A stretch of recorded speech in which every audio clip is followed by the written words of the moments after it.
Hey guys, welcome back to Auto Decode. So we already have started with the controls of an automobile, that is the brakes and the steering. So we have already finished with the brakes part. I have already posted the brakes video a few days back. If you haven't checked it, head over to it right now. You'll find the link up here. So brakes contribute partially to the controls of an automobile.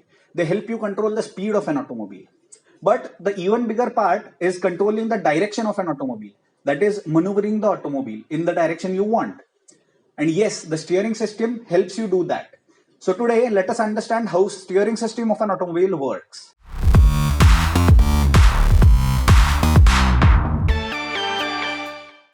To start with, we'll first understand the most basic or the most crude type of a steering system, that is a rack and pinion steering. Using this basic form of a steering system, we'll first understand all the components and working of a steering system, how it actually steers the wheels. And then we will move on to the two developments or advancements in this type of basic steering system, which are most widely used nowadays. So let us start with the most basic or most crude type of steering system, which is called as the rack and pinion steering. It is called as rack and pinion because of the gearing mechanism used in it. This red colored gear, which pretty much looks like a rod with inline teeth on its upper side, is called as the rack. And this gear, which pretty much looks like a gear, is called as the pinion. So that's where it gets its name from. The pinion is attached to the steering wheel through the steering column. So when the steering wheel is rotated, the steering column rotates and in turn it rotates the pinion. The rack is connected to the knuckles of both the wheels. What is a knuckle? You can clearly understand it from the suspension video that I've already posted. You'll find the link here. I'll explain it in short right now. So the knuckle has suspension arms connected to it on top and the bottom. These suspension arms have a ball joint here on both top and the bottom arms of the knuckle.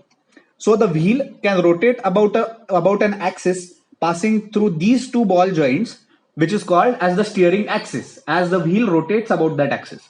You can see it clearly here in the top view. This central point which I have shown here is the axis perpendicular to the plane of the board about which the wheel can rotate. This axis is created due to the two ball joints of the two suspension arms which are connected to the chassis and the knuckle. So the rack has tie rods on both the sides which are connected to the steering arms which are on the knuckles. Here you can see this protruding arm is the steering arm. So whenever you give a force on this arm, the wheel will rotate about the steering axis as there is a leverage present over here. So whenever you rotate the steering, let's consider that steering is rotated clockwise here. So the pinion will also rotate clockwise. When the pinion rotates clockwise, due to the gearing, the pinion will push the rack towards the left. Whenever the rack will be pushed towards the left tie rod will be pushed outwards and the right tie rod will be pulled inwards. Now let's come to the top view.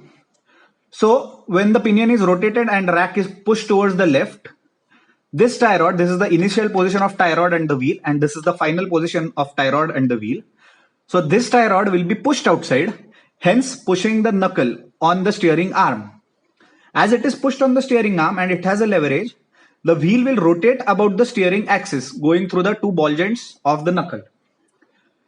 Similarly, on the opposite side, the tie rod will pull the steering arm inside and hence the wheel will rotate about its steering axis.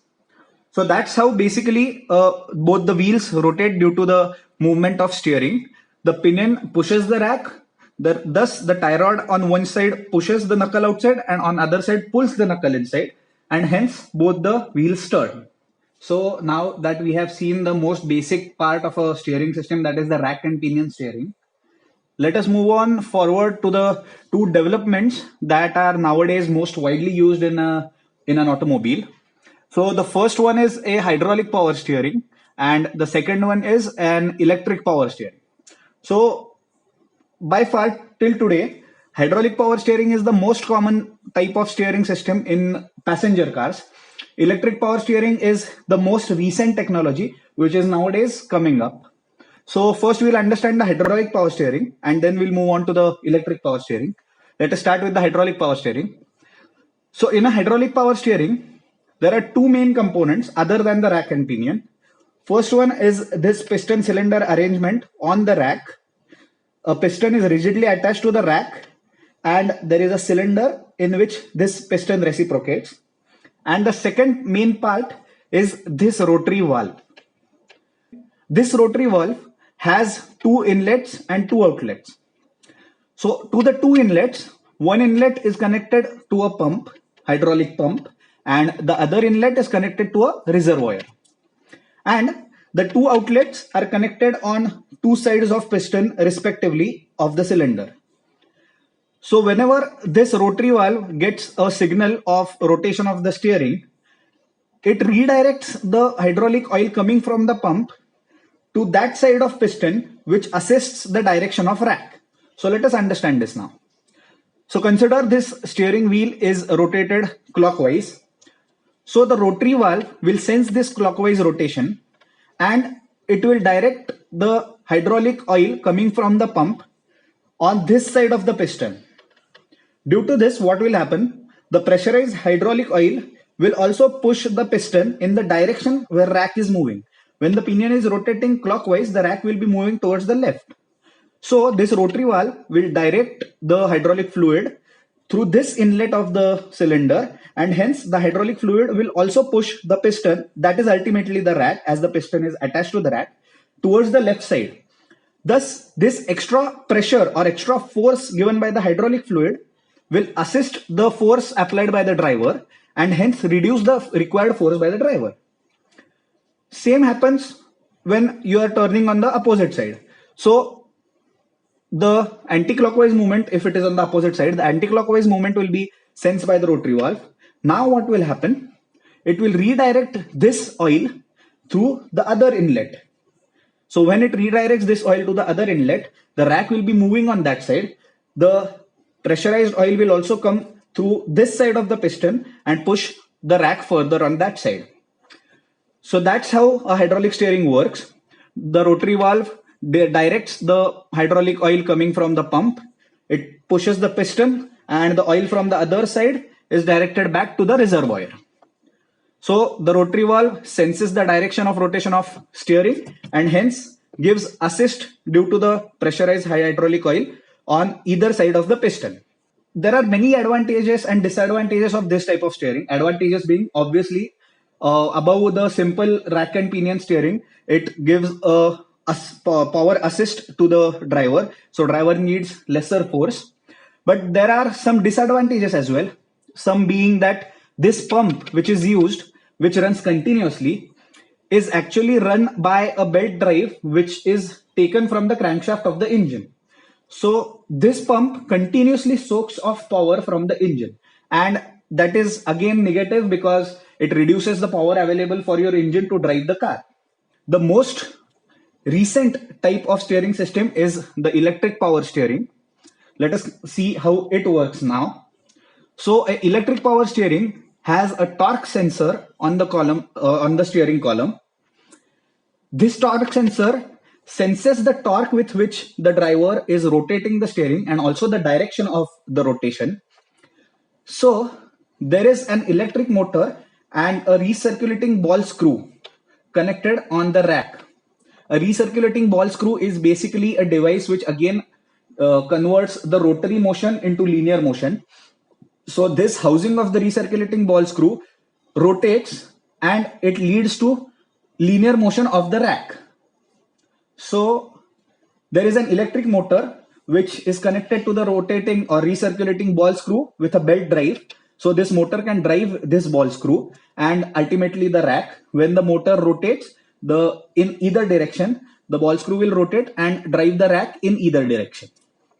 So whenever the torque sensor senses the rotation of this steering, it gives the feedback of direction and the torque with which the steering is moved to the electric motor, to the controller which controls the electric motor.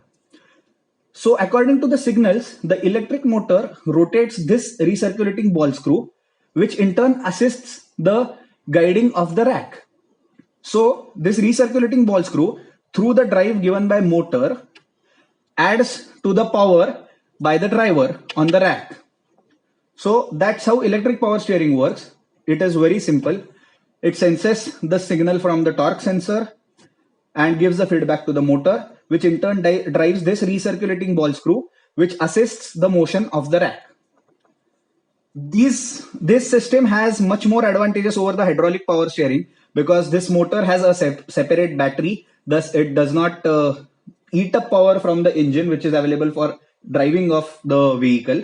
And another reason being that as this is an electrical system, it is a much more intelligent system, it is a much more quicker system. So the reaction time and also the performance of this system is much more efficient and better than the hydraulic power steering. So that's how both these types of power steerings assist the motion of the rack and add to the power given by the driver, hence making the task of the driver easier. Apart from the motion of the rack, the further working, that is how the tie rods push the knuckle and rotate the wheels, is completely similar as we saw in the rack and pinion steering. So that part is not at all different. The only different part is how a hydraulic system assists the motion of the rack and how an electric system assists the motion of the rack. So that's how a rack and pinion steering and other power steerings work. Other than this, and other than understanding the working, there is a lot to understand in the steering subsystem. You might have heard about the word Ackermann. So what is Ackermann? What is steering geometry? What is anti-Ackermann? I'll be making videos to explain all these topics. So stay tuned and thank you so much for watching this video. Don't forget to like, share, subscribe and hit the bell icon and see you soon. Till then, keep learning and keep teaching.